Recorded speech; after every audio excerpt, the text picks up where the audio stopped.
Et c'est shalom à tout le monde. J'espère que vous allez bien de partout où vous nous suivez. Moi, je vais très bien. Je suis très content d'être avec vous ce soir. Je suis très joyeux de partager ces moments avec vous. Aujourd'hui, c'est encore une de mes premières fois parce que la fois où j'étais juste passé pour intervenir, une de mes premières fois où je prêche encore dans le groupe WhatsApp. Je tenais à rendre grâce à Dieu pour ça. Surtout, merci encore au coordinateur du groupe WhatsApp qui m'a permis d'être là avec vous aujourd'hui. Ouda Yakinde qui a fait un très bon boulot. J'espère que vous l'avez remarqué. Je suis très content de votre présence ce soir. Je suis béni Dieu pour la vie de toutes ces personnes qui sont ici ce soir. En particulier les hommes de Dieu qui sont avec nous ce soir. Aujourd'hui, j'ai pu voir la présence de mon frère d'armes, Benjamin Bachaga, qui est dans le groupe. Je peux voir la présence de plusieurs personnes, plusieurs serviteurs de Dieu que je connais. Je suis très content d'être encore là ce soir. Je les répète et je les dis, je suis très joyeux. Ce soir, je crois que ce sera une soirée formidable pour la vie de quelqu'un. Ce sera une soirée révélationnelle dans la vie de quelqu'un et qui va aussi révolutionner la manière de voir d'une personne. Alors, avant de commencer, j'aimerais prier. Père éternel, te disons merci, nous te rendons grâce pour la vie, Père éternel, que tu nous offres. Merci, Père éternel, pour la présence de mon frère, pour la présence de ma sœur en ces lieux. Seigneur, je te suis infiniment reconnaissant parce que je sais une chose, et que tu es le maître des temps et des circonstances. Père éternel, te disons merci pour ces séminaires. Merci parce que, Père éternel, ce soir, nous allons encore grandir dans la révélation de la personne de Christ. Ce soir, nous allons encore grandir, Père éternel, dans la connaissance parfaite et authentique de ta personne. Merci, Jésus, pour tout ce que tu es pour nous, pour tout ce que tu as fait pour nous. Ce soir, Père éternel, qu'on soit en train de partager, permet que ta parole, Père éternel, puisse illuminer encore chaque coin et recoin de notre vie. Dans le nom précieux de Jésus, nous avons ainsi prié. Amen. Permettez-moi de vous faire un petit cours sur le prix, un petit cours d'économie sur le prix, afin de vous permettre de comprendre quelque chose que je vais vous enseigner. Vous savez, lorsqu'on parle du prix, le prix est fixé en fonction de l'utilité d'un bien. Ça veut dire, l'homme a plusieurs besoins, et en fonction de ces besoins de l'homme, on fixe le prix. Et dans la pyramide de Maslow, nous voyons des besoins tels que des besoins physiologiques, d'estime, de besoins. Donc, il y a plusieurs types de besoins. Je ne vais pas entrer trop dans les sujets et commencer à les redéfinir. Et maintenant, quand il s'agit de fixer un prix, on regarde quel est le besoin que ça va combler. Ça va? Et en fonction du besoin, on arrive à fixer le prix. Sauf que des fois, il arrive que vous puissiez arriver quelque part et vous rencontrerez qu'un bien que vous avez acheté peut-être dans une boutique à 1000 francs coûte 2 dollars dans un hôtel. Ça aussi, c'est un prix qui dépend maintenant de la place ou bien du lieu où vous avez acheté une chose. Et maintenant, qu'est-ce qui se passait? Il y a vous maintenant qui êtes là. Vous n'avez ni des valeurs et vous n'étiez ni au bon endroit parce que vous étiez pécheur. Voilà, pécheur, ça veut dire sans valeur, et vous étiez dans les ténèbres. Mais malgré cela, Dieu a payé un prix fort pour vous avoir. Il a payé son fils. Elle déclare, lui qui n'a point épargné son propre fils. Ça veut dire que quand il s'agissait de vous, Dieu a vu que vous valez plus que tout ça. Mais pourtant, nous, on ne pouvait pas voir notre valeur. Je vous donne encore un autre exemple pour bien vous expliquer. Lorsque vous entrez dans une boutique et vous voyez qu'on vend peut-être une montre qui coûte 50 dollars à 2000 francs, vous allez vous hâter d'acheter ça. Pourquoi? Parce que vous savez que c'est moins cher. Et lorsque vous voyez une montre de 50 dollars, vous savez que ça vaut vraiment 50 dollars. Parce que les prix ne trompent pas. Mais Dieu, je me demande, qu'est-ce que Dieu a pu voir pour payer les prix de son fils, pour ne pas épargner son fils afin de nous racheter? La question de savoir qu'est-ce que tu as aux yeux de Dieu, comment est-ce que tu as pu avoir ces grands prix aux yeux de Dieu? Pour être franc, je ne peux pas réussir ou bien je ne peux pas arriver à répondre convenablement à cette question. Mais tout ce que je sais, c'est qu'aux yeux de Dieu, tu as dit prix. Aux yeux de Dieu, tu vaux plus que toute chose. Tu sais, tu vaux tellement aux yeux de Dieu qu'il connaît même le nombre de tes cheveux. Vous savez, il y a des personnes que j'aime et que j'apprécie énormément. Et sûrement que je ne connais même pas le nombre de jours exacts qu'ils ont passé sur cette terre. Mais vous valez tellement aux yeux de Dieu que Dieu connaît même le nombre de vos cheveux. Le planning de ce séminaire est tellement bizarre. Vous savez, quand on parle du planning de ce séminaire, on voit le thème, c'est chasser le démon. Mais on voit le premier thème, ce qu'on va exploiter, c'est Satan démystifié. Après comprendre le combat spirituel, après se positionner dans la victoire de Christ. Bon, le quatrième jour, c'est répondre aux questions qui seront posées que ce séminaire peut susciter. Mais une chose qui me choque, c'est pourquoi est-ce qu'on ne parle pas directement de chasser les démons?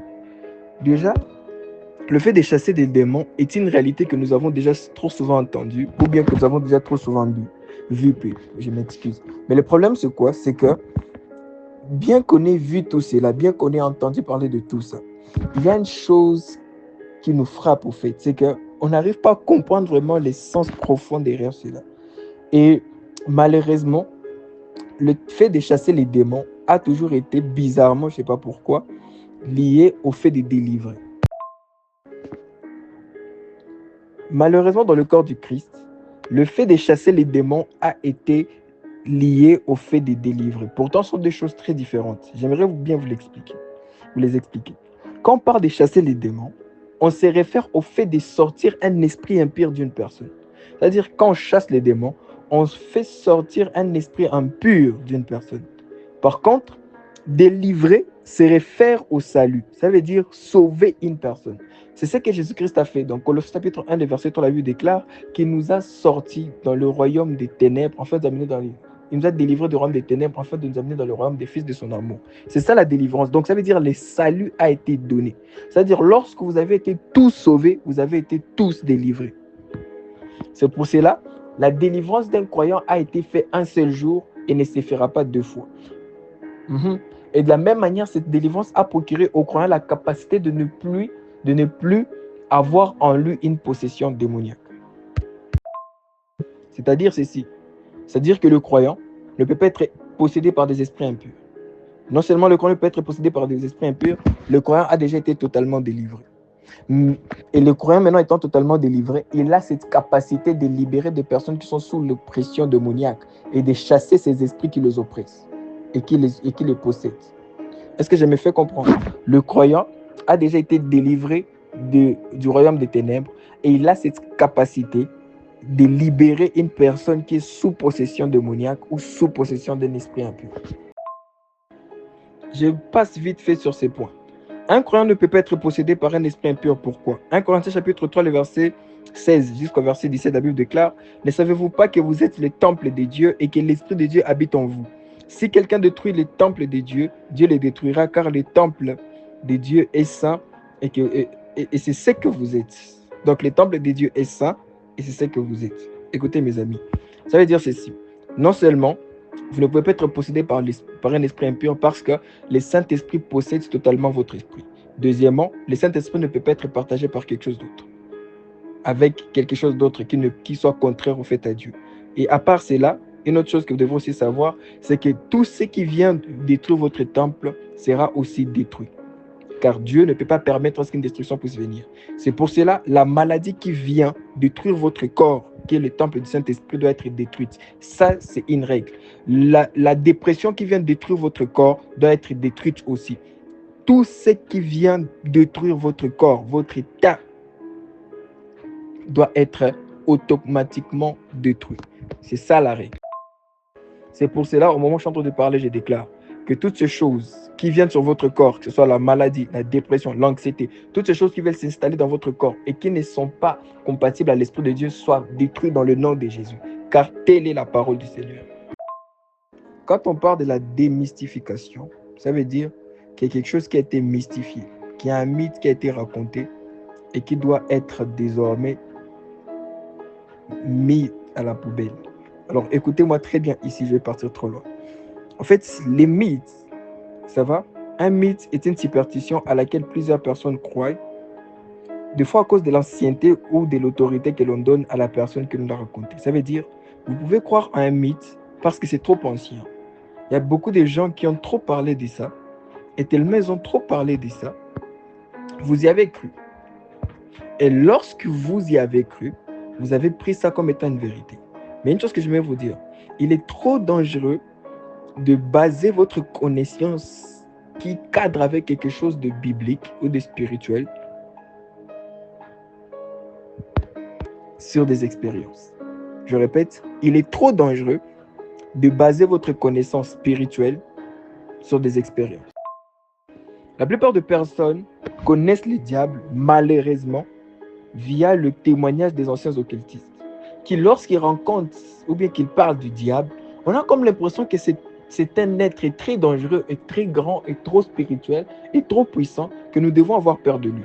Dites-moi, avez-vous déjà entendu parler des témoignages des personnes qui étaient dans l'occultisme? Est-ce que cela vous inspire la foi ou la peur du diable?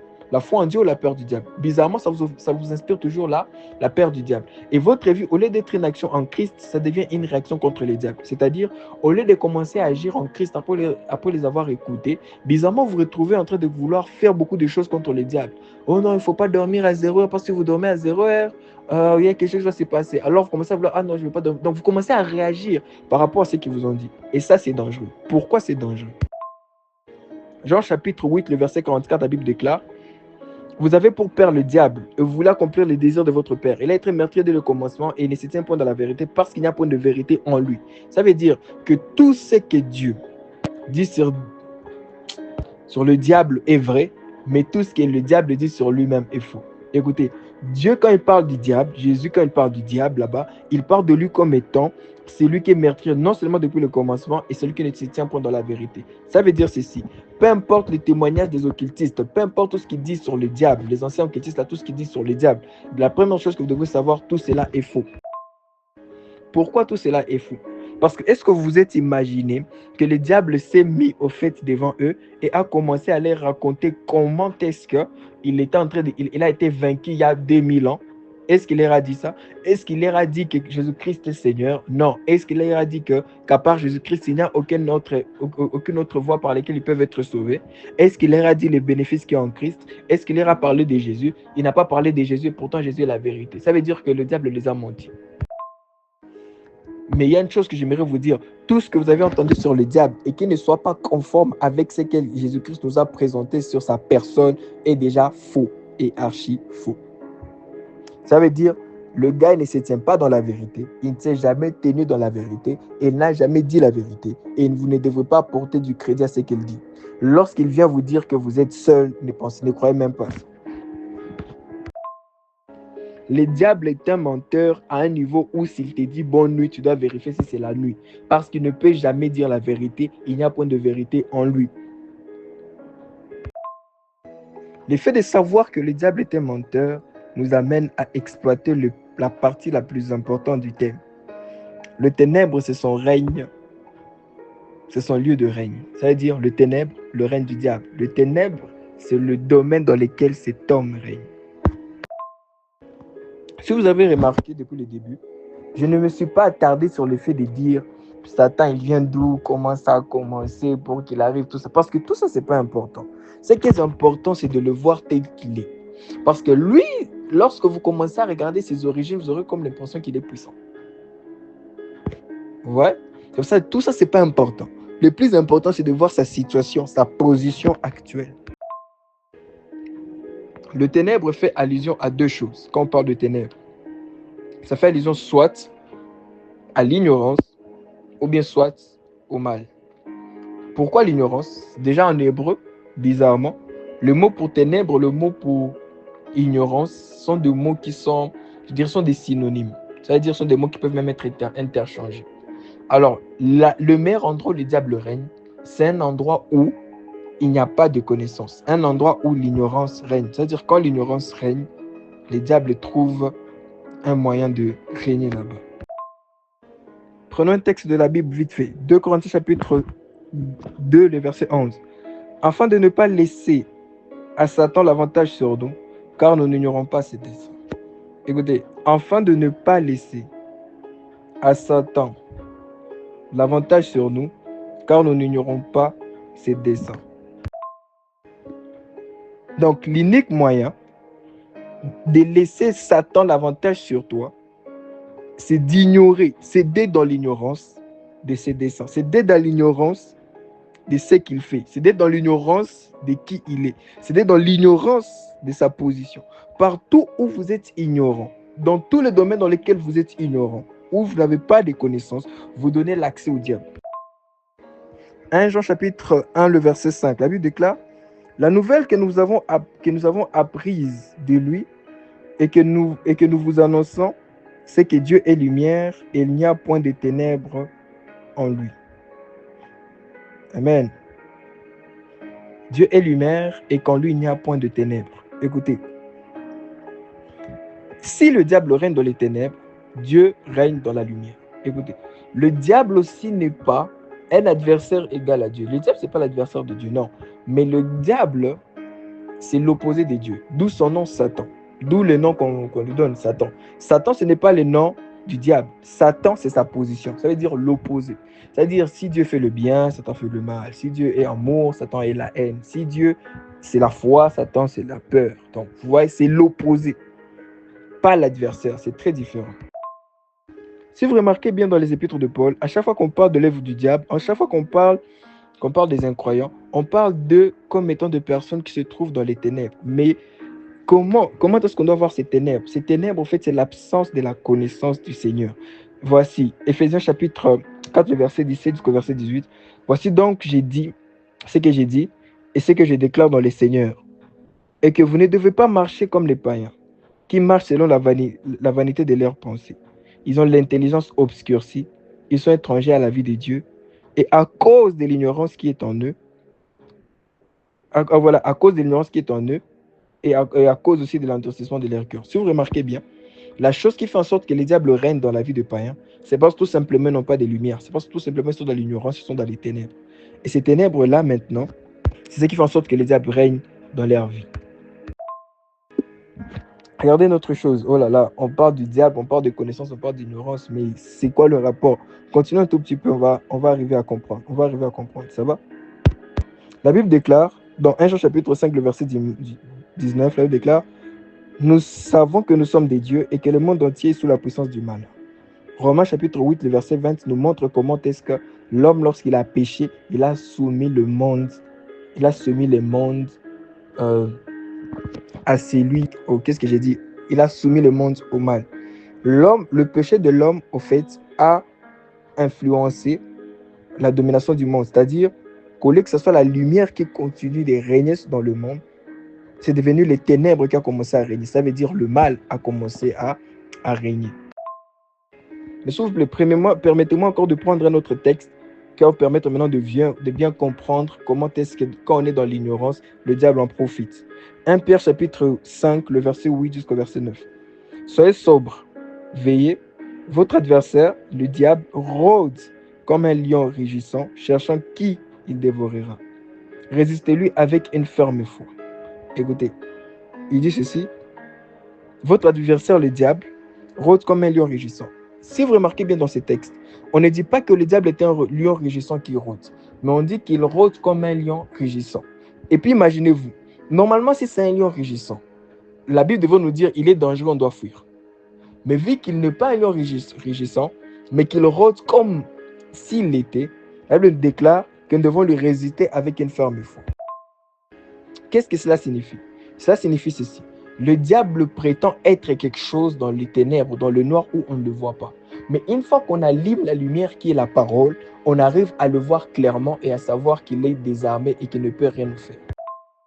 Je répète, quand on est dans les ténèbres, c'est-à-dire dans le noir, on arrive à voir la grandeur du diable ou bien à sentir, à prétendre, à supposer la grandeur du diable, qui n'est pas du tout une réalité jusqu'à ce qu'on arrive à voir dans la parole qui il est vraiment et quelle position il occupe vraiment. C'est-à-dire, aussi longtemps que la parole n'a pas pris place dans ta vie, il te sera impossible de voir le diable correctement.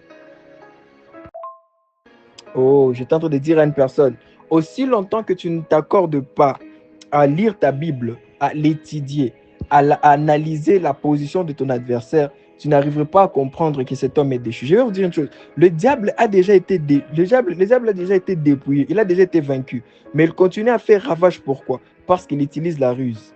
Au fait, il a l'arme, mais il n'a plus de balles. Il a peut-être la même intelligence, le même tactique de guerre, mais n'a plus de quoi faire tout ça. C'est pour ça la seule et unique voie par laquelle il peut venir et s'imposer dans la vie d'un croyant, c'est tout simplement par le fait de le mettre dans l'ignorance afin de le dominer. C'est pour cela tous les croyants que vous verrez, dans leur vie, rien ne marche et ils sont comme étant sous les rênes du diable, c'est tout simplement parce que celui-ci les a laissés, il les a voilés les yeux et il les a mis dans l'ignorance afin que ces gens ne comprennent pas, afin que ces gens ne voient pas correctement. Car sans la ruse, sans le mensonge, le diable est un clown. Sans la ruse, sans utiliser la ruse et le mensonge, le diable est un clown. Aussi longtemps que vous n'arrivez pas à avoir du temps dans la parole, aussi longtemps que vous n'arrivez pas à vous concentrer sur l'œuvre de Christ, il vous sera impossible de voir le diable dans sa position. La lumière est le seul remède contre le ténèbre. Si vous entrez dans une pièce et que vous trouvez qu'il fait noir, qu'est-ce que vous pouvez faire? Allumer la lumière. Écoutez, la lumière sera toujours plus forte que les ténèbres. Même si une pièce est sombre jusqu'à quel niveau, il suffit juste d'allumer la lumière pour voir que la lumière est plus forte que les ténèbres. Les ténèbres vont disparaître. Et ça sera comme si les ténèbres n'ont jamais existé. Genèse chapitre 1, le 2e verset, la Bible déclare que lorsque Dieu avait vu qu'il y avait les ténèbres sur la face de la terre, il a dit que la lumière soit, et la lumière fut, et il n'y avait plus de ténèbres. Donc ça veut dire ceci. Il y a un temps dans ta vie, lorsque tu te rends compte qu'il n'y a que les ténèbres, qu'il n'y a que de ça ne va pas, qu'il n'y a que de problèmes, qu'il n'y a que le mal qui est en train de t'environner, qu'il n'y a que de choses négatives qui sont là-bas. Il y a un temps où tu dois t'arrêter et dire, et de déclarer quelque chose, de déclarer la parole de Dieu sur cette situation, afin que ces choses changent. Je me rappelle, j'ai passé des périodes où j'étais très malade. Je me disais, je ne comprenais même pas d'où venait ma maladie. Tellement il y avait de maux et de douleurs qui ne cessaient de venir des je ne sais où. Donc ça veut dire que ça venait sans, tu ne sais pas, tu n'arrives pas à comprendre. Mais des fois, je me stoppais, je me disais, je déclarais la parole. Dis par ses meurtrissures, je suis guéri. Et je suis guéri. La parole déclare, tel il est, tel je suis. Est-ce qu'il est malade? Non, il n'est pas malade, donc je ne suis pas malade. La guérison n'a pas de place dans mon corps, car la parole déclare que tout ce qui va entrer dans vouloir détruire ton temple, Seigneur, sera détruit. Cette maladie qui veut détruire mon corps est déjà détruite au nom de Jésus. Des fois, il est très important de vous arrêter et de regarder que tout ce qui est dans la parole, au lieu de regarder aux situations que vous traversez. Dieu n'a pas regardé aux ténèbres, il a regardé à ce qu'il voulait. Des fois, le problème, c'est que vous voulez trop souvent regarder aux problèmes que vous traversez au lieu de regarder sur la solution de Dieu face à votre problème. Des fois, le problème que vous traversez a uniquement une seule solution, c'est de déclarer à ce que la lumière soit. Éphésiens chapitre 5, verset 8, la parole déclare « Autrefois, vous étiez ténèbres, et maintenant vous êtes lumière dans les Seigneurs, marchez comme les enfants de la lumière. » C'est-à-dire ceci, lorsque nous étions dans le monde, lorsque nous n'étions pas encore sauvés, il y avait ces royaumes dans lesquels nous étions. Il y avait cette gouvernance sous laquelle nous étions. Il y avait ces systèmes de pensée sous lesquels nous étions. Et maintenant que nous sommes déjà dans la lumière, nous devons être là comme étant des lumières. Nous devons nous comporter, nous devons marcher comme des enfants de la lumière, pas comme des enfants des ténèbres. Ça veut dire, il y a des choses des ténèbres qui ne doivent plus avoir de l'impact sur vous, car c'est vous la lumière, c'est vous la solution. Quand je parle d'allumer la lumière contre le ténèbre, quand je parle de démystifier Satan, je vous parle de ces choses. Je vous parle du fait qu'à chaque fois que vous vous retrouvez devant une situation où c'est un peu comme si les ténèbres commencent à emporter sur vous. Quand vous commencez à voir cette situation, vous commencez à voir comme si les diables étaient en train de gagner, quelque chose contre vous. Il est grand temps d'allumer la lumière. Et quand je parle d'allumer la lumière, je parle de confesser la parole. Je parle de regarder sur l'œuvre de Christ et de confesser ce que vous avez pris de là. Dire à Satan, Satan, tu as été dépouillé, tu ne peux rien me faire. Dire à Satan, tu es sous mes pieds, tu ne peux rien me faire. La parole déclare que tout a été mis sous nos pieds. La parole déclare qu'il a été dépouillé de toutes choses. Il ne peut pas nous nuire.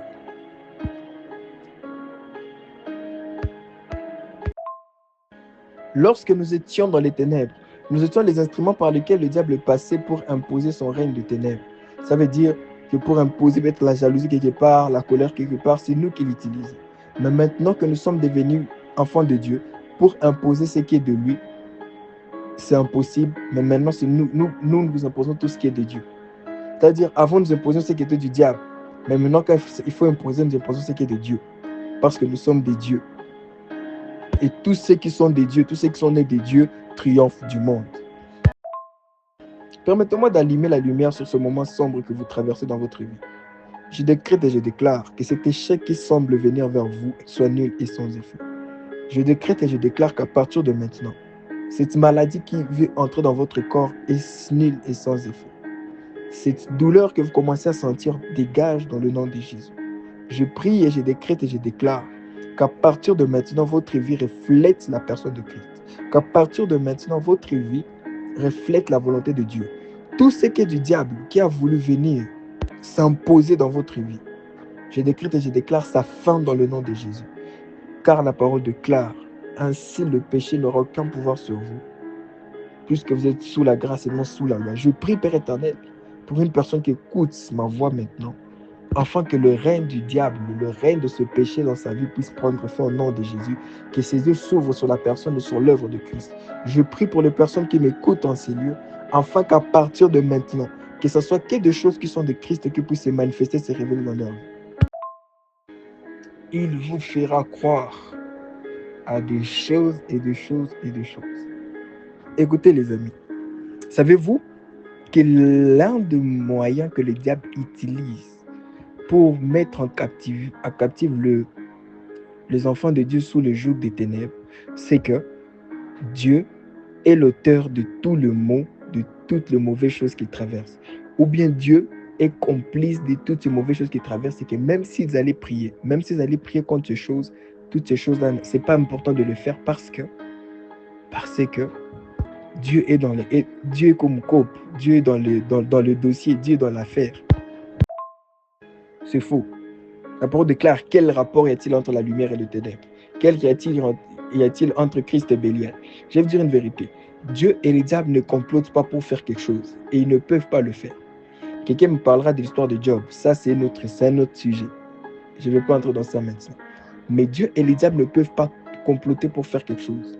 Ils ne peuvent pas se mettre d'accord pour faire quelque chose. Sinon, cela signifierait que Dieu veut jouer avec nos vies, ou bien Dieu se sert de nos vies et nous sommes ces jouets avec lesquels il joue. Et pourtant, ce n'est pas le cas. Oh, je suis malade. Mais vous savez, comme je suis malade ces derniers temps, c'est peut-être Dieu qui veut que... Vous savez, je suis malade, mais Dieu... Vous savez, en fait, il veut vous faire croire en certaines choses. Mon ami, vous n'avez même pas besoin d'être intelligent pour ça. À chaque fois que vous verrez quelque chose qui est un malheur, qui n'est pas là pour votre bien, je vous dis, cela ne vient pas de Dieu, c'est vient du diable. La parole déclare, je connais le projet que j'ai formé sur vous, le projet de bonheur et non de malheur, afin de vous donner de l'avenir et de l'espérance. Le projet que Dieu a formé sur vous sont des projets de bonheur et non... Ce que je suis en train de dire à une personne ce soir, c'est que Dieu veut ton bien, c'est que Dieu est là pour ton bien, et tout ce que Dieu fait, c'est pour ton bien. Alléluia. Et ce que je suis en train encore de dire, c'est quoi? C'est que Dieu ne va pas se servir de son adversaire pour te corriger, pour t'enseigner quelque chose. Jean chapitre 14, verset 26, la parole déclare, mais le consolateur, le Saint-Esprit, que le Père enverra en mon nom, vous enseignera toutes choses et vous rappellera tout ce que je vous ai dit. Dieu utilise Saint-Esprit pour nous apprendre. Il n'a même pas besoin d'utiliser des circonstances négatives pour nous apprendre quelque chose. Non, je sais qu'il y a certaines circonstances négatives qui viennent et dans ces circonstances négatives, nous apprenons quelque chose. Mais le meilleur enseignant que le Seigneur nous a donné, c'est Saint-Esprit. Il y a mon frère et grand frère, l'archibishop de la ville, Jérémie Samuel Pedro, qui est là. Je suis très content de sa présence. Aïe, aïe, aïe. Que le diable, au fait, ne vous fasse pas croire. Que le diable ne vous fasse pas croire que le projet de Dieu sur votre vie, c'est de vous faire souffrir, afin que vous ne puissiez pas faire appel à la méthode de Dieu pour mettre fin à la souffrance. Ce que je suis en train de dire ce soir, c'est de mettre la peur à côté. C'est de mettre à côté toute information que vous aviez sur les diables, qui n'est pas en rapport avec les Écritures, qui vient des expériences de personnes qui ont été trompées par lui, dupées par lui, et qui nous ont amené ça.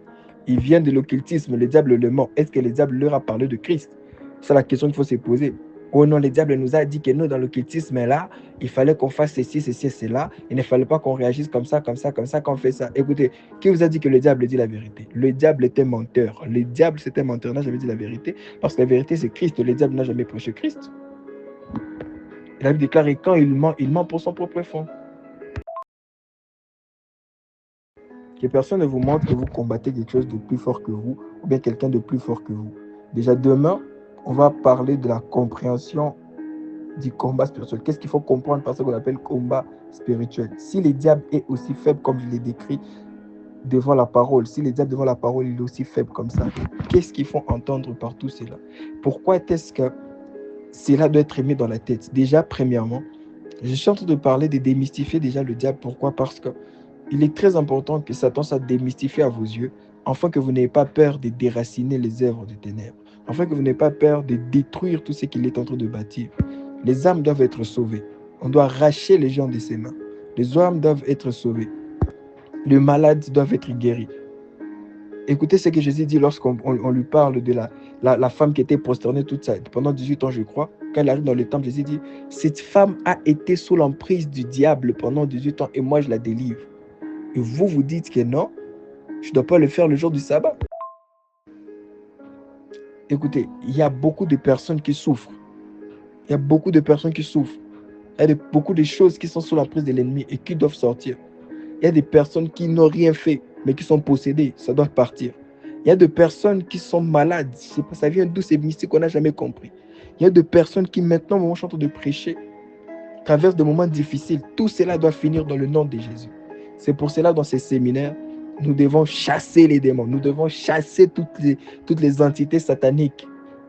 Peu importe leur forme. Que ce soit maladie, que ce soit infirmité, que ce soit stérilité, que ce soit la stérilité, que ce soit la sécheresse, peu importe, sur toutes ces formes, nous devons les chasser. Père, dans le nom de Jésus, nous te disons merci pour ce soir. Merci, Père éternel, parce que ta parole déclare que dans leur détresse, tu as envoyé ta parole est guérie. Et la révélation de la parole donne l'intelligence au simple. Ma prière est que, Père éternel, que ta parole qui a été révélée ce soir illumine encore les yeux de nos cœurs, que notre intelligence soit encore illuminée, afin que, Père éternel, nous puissions grandir, Père éternel, dans la connaissance de ta personne, dans le nom suprême de Jésus. J'ai prié pour les personnes qui ont écouté cette parole, afin que, Père éternel, ta sagesse puisse les garder, les conserver, les amener encore de gloire en gloire dans ce qu'ils sont en train de faire. Permets que, Père éternel, qu'à partir de maintenant, que ta connaissance, Père éternel, puisse illuminer leurs yeux sur la personne de leur adversaire, afin que dans tous les domaines où il a commencé à vouloir dominer, que cet adversaire soit encore mis à sa place, qui est la défaite. Dans le nom suprême de Jésus, nous avons ainsi prié. Amen.